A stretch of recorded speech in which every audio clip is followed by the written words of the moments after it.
Une fois, il y avait un bûcheron avec 2 enfants et leur belle-mère. Le nom du garçon était Ansel, et le nom de la fille était Gretel.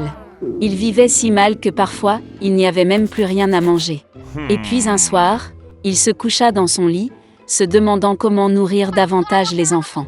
Sa femme lui a conseillé d'avoir des enfants dans la forêt, d'allumer un feu, de donner un morceau de pain à chacun et de les laisser là. Tous les 4 ne meurent pas de faim. Mais le bûcheron n'était pas d'accord. Et jusque-là, sa femme l'a persuadé qu'il était finalement d'accord.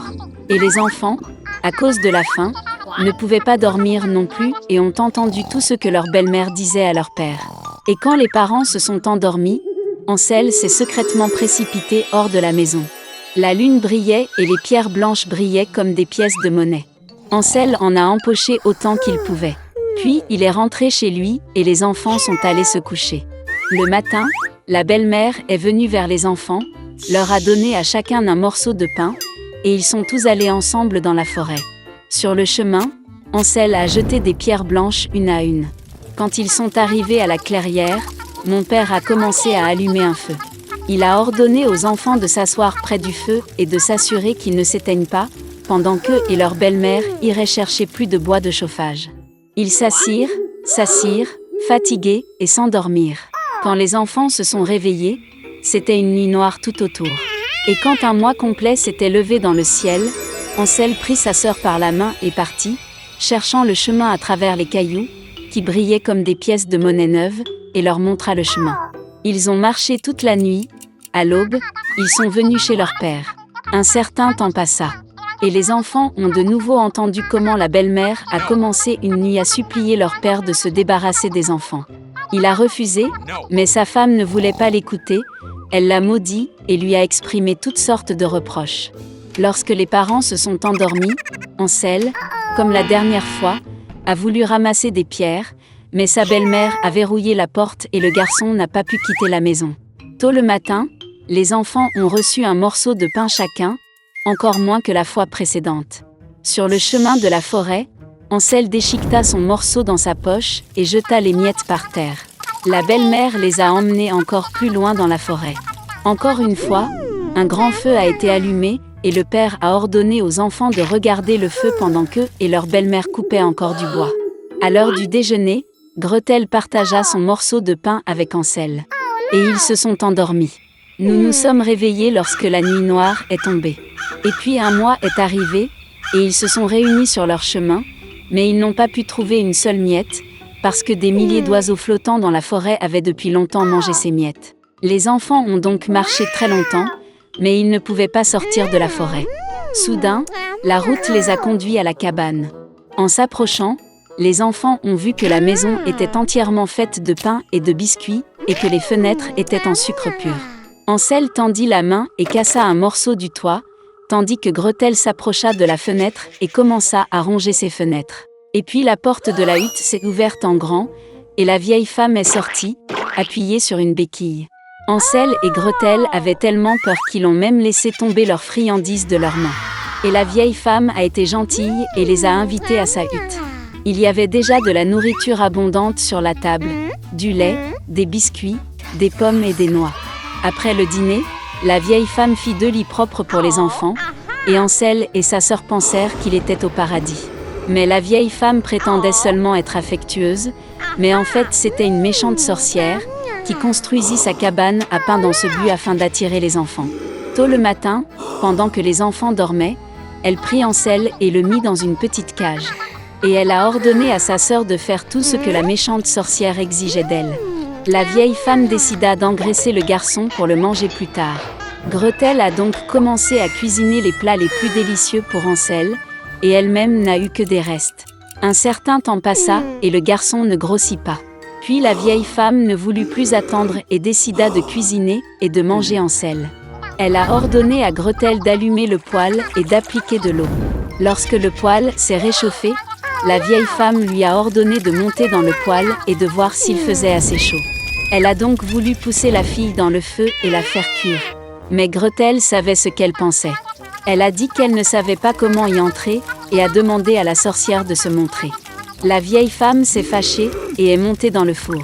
Puis Gretel la poussa et fit claquer le volet derrière la sorcière. Waouh! Comme la vieille femme hurlait alors. Gretel, quant à lui, se précipita vers Hansel et ouvrit la cage. Après avoir libéré leur frère, ils sont allés dans la chambre de la sorcière, dans laquelle il y avait des boîtes de perles et de pierres précieuses dans tous les coins, en ont rempli leurs poches et sont rentrés chez eux. Pendant plusieurs jours, les enfants cherchaient le chemin du retour. La forêt leur parut de plus en plus familière, et enfin ils virent au loin la maison de leur père. Comme il était heureux de voir ses enfants vivants, Hansel et Gretel versèrent sur le sol toutes les perles et pierres précieuses qu'il avait prises à la sorcière. Il n'y avait pas besoin de penser à la nourriture. Et ils ont commencé à vivre et à se réjouir. Et le père a chassé la méchante belle-mère de la maison. La reine vivait dans un magnifique château. Elle avait une fille dont elle rêvait. L'enfant avait les cheveux noirs et la peau blanche. Par conséquent, ils l'ont appelée Blanche-Neige. La reine est morte peu de temps après. Le roi n'a pas pleuré pendant longtemps. Un an plus tard, il a amené une nouvelle reine au palais. Elle était belle, mais en colère. La femme a apporté un miroir magique avec elle. Chaque jour, elle admirait son reflet en lui et lui posait la même question. Qui est la plus belle du monde ? Le miroir n'a toujours dit que la vérité. Par conséquent, il a honnêtement loué la beauté de la reine et la femme rayonnait de bonheur. Blanche-Neige grandissait et chaque année sa beauté s'épanouissait de plus en plus. Et maintenant, une fois de plus, s'adressant au miroir, la reine a entendu en réponse qu'elle n'était plus la plus belle du monde, mais Blanche-Neige. La reine n'allait pas endurer cela dans son propre palais. Elle a ordonné à son fidèle serviteur de conduire la princesse dans un fourré impénétrable et de la tuer. Mais le serviteur ne pouvait pas, même pour l'amour de la reine, tuer la douce fille. Il a amené la princesse dans une forêt sombre et l'a laissée partir. Et lui-même retourna au château et dit à la reine qu'il avait suivi son ordre. Pendant longtemps, la princesse a erré dans la forêt, en chemin, elle était aidée par toutes sortes d'habitants de la forêt. Blanche-Neige était très gentille avec eux et ils sont donc devenus de bons amis. Vers le soir, la princesse est tombée par hasard sur une petite maison. Elle y entra et vit qu'il n'y avait personne dans la maison. La table était dressée pour cette personne, et il y avait 7 lits bébés dans la chambre. Et tout dans cette maison était très petit. Par conséquent, Blanche-Neige s'est rendue compte que cette petite personne vit ici. Après un long et difficile voyage, elle se coucha sur l'un des lits et s'endormit profondément. Les 7 nains sont rentrés chez eux tard dans la nuit. Ils ont été très surpris par l'apparition d'un invité inattendu. Dormir Blanche-Neige était si charmant que les nains ont décidé de la laisser dormir et ne l'ont pas réveillée. Le matin est venu. Blanche-Neige s'est réveillée, a vu les 7 nains et a eu peur. Mais ils étaient affectueux avec elle, et la fille a raconté son problème. Ils ont tout de suite aimé Blanche-Neige et les nains l'ont invitée à rester avec eux. De plus, elle a accepté de s'occuper de la maison, cuisine, lavage et nettoyage. Chaque matin, les gnomes allaient dans les montagnes pour extraire de l'or et des pierres précieuses, et revenaient tard dans la nuit.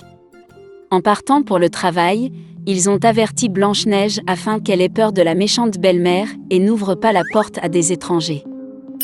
À ce moment, la reine, comme d'habitude, se rendit dans la pièce secrète pour parler au miroir magique.